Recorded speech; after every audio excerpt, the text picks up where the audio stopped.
Your old identity begins to lose control when the reactions that once protected you can no longer choose for you. You want to explain yourself, but stop begging to be understood.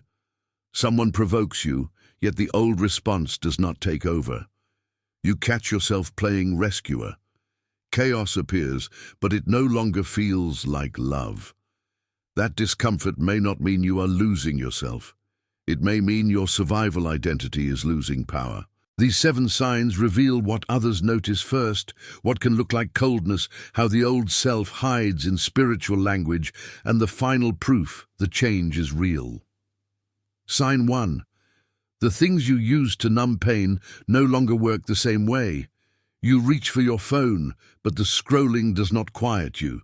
You buy something, eat something, start another argument, bury yourself in work or chase attention, yet the feeling underneath remains. The distraction still gives you a moment, but it no longer convinces you that you are okay. You may even repeat the habit more intensely, hoping the old relief will return.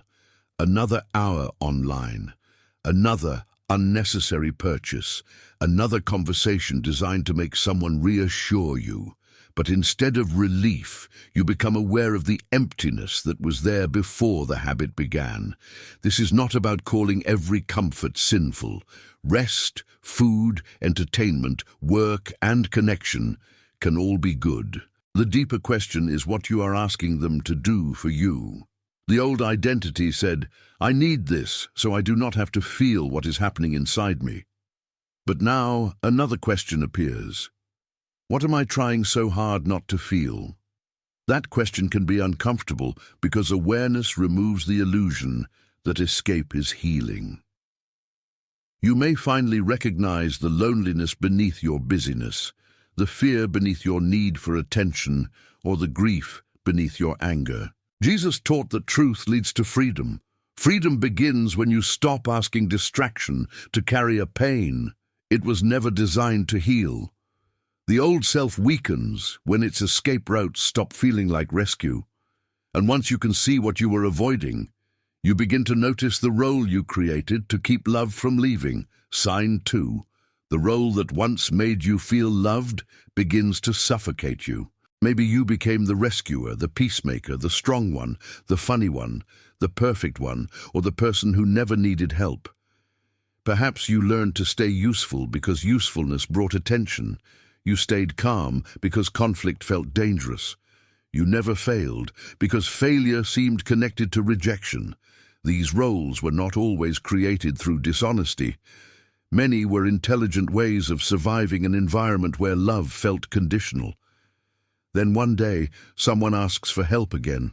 Your body prepares to cancel your plans, ignore your exhaustion, and say yes immediately. But this time you pause. You realize the yes is not coming from love.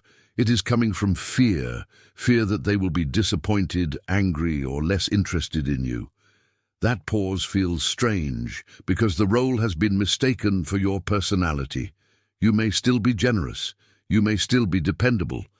The difference is that generosity is becoming a choice instead of an entrance fee for belonging. Strength is no longer the rule that forbids you from asking for help. Kindness is no longer a contract that requires everyone to approve of you. Jesus spoke about losing a false life in order to find a truer one. That does not mean erasing your personality or abandoning responsibility. It means releasing the version of you that believes love must be purchased through performance. Your survival role was not your enemy. It was protection that stayed too long. When the role starts feeling heavy instead of noble, something real is changing, and the people who depended on that role may recognize it before you do. Sign 3. The people who benefited from the old, you begin to react. You have changed. You are selfish now. You were never like this. Why are you making everything difficult? I miss the old you. Not every criticism is manipulation. Sometimes people see something you need to face. Growth does not make you automatically right. But some reactions happen because the old relationship depended on your fear, your lack of boundaries, or your need to please. Imagine that for years you answered every late-night call from a friend. You listened, fixed, reassured, and absorbed every crisis. One evening you say, "I care about you, but I cannot do this tonight. We can talk tomorrow." The response is immediate. "Wow, I guess you do not care anymore." Nothing cruel happened. You did not abandon them. You simply stopped proving love by abandoning yourself. The old you would have panicked, apologized, and reopened access. The changing you feels guilty but remains honest. From the outside, that steadiness may look like coldness because people were accustomed to your panic. This is where you must stay humble. A boundary can be loving, or it can be used as punishment. Look at the fruit.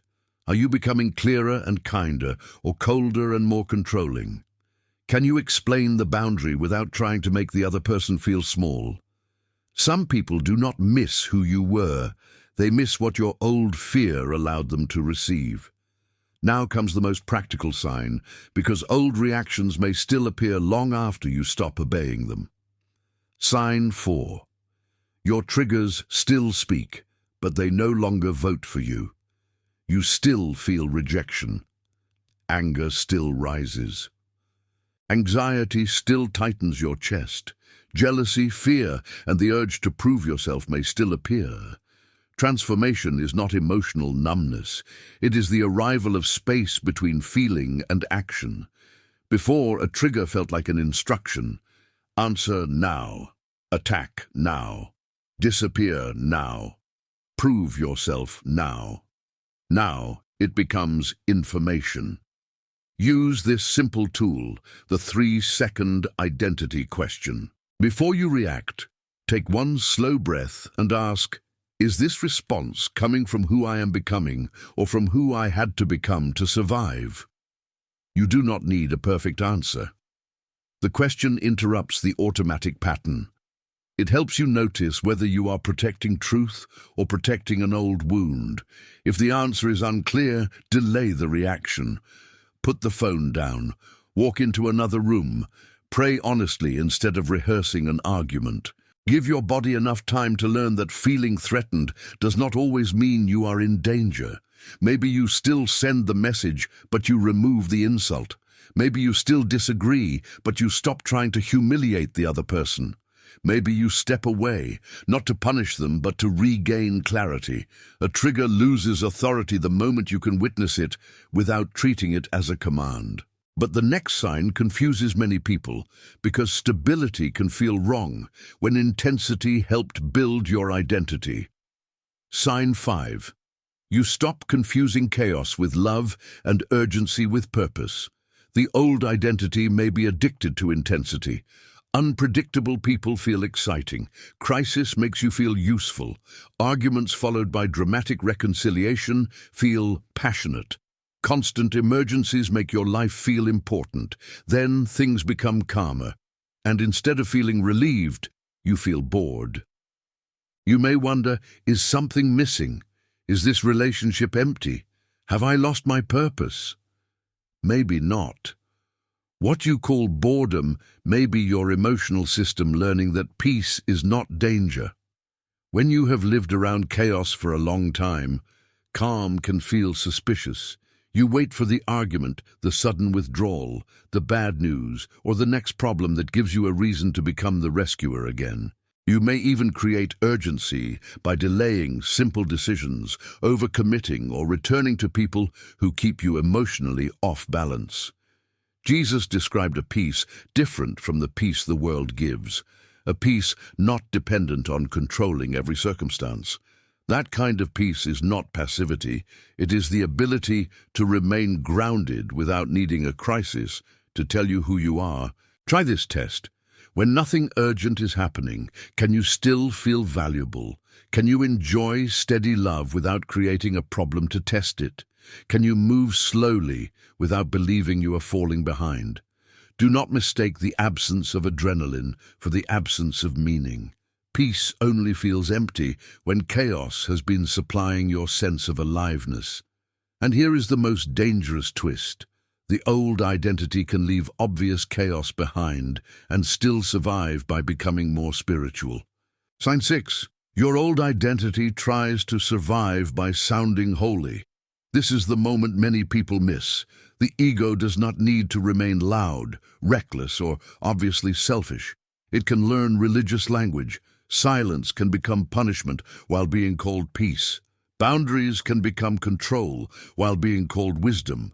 Contempt can be renamed discernment. Isolation can be presented as spiritual separation. Refusing correction can be defended as protecting my peace. And pride can hide behind the need to appear more awakened than everyone else. The old self may not disappear. It may simply change clothes. Jesus repeatedly confronted religious performance that looked clean on the outside, while hiding pride and hardness within. His concern was not appearance alone, but what the appearance was producing. So do not only ask, do I sound more spiritual? Ask, is this making me more loving, truthful, honest, and teachable? Are your boundaries protecting what is healthy or forcing others to obey you? Is your silence creating clarity or making someone suffer until they chase you? Is your discernment helping you see wisely or giving you permission to look down on people? Notice the difference between peace and superiority. Peace does not need an audience.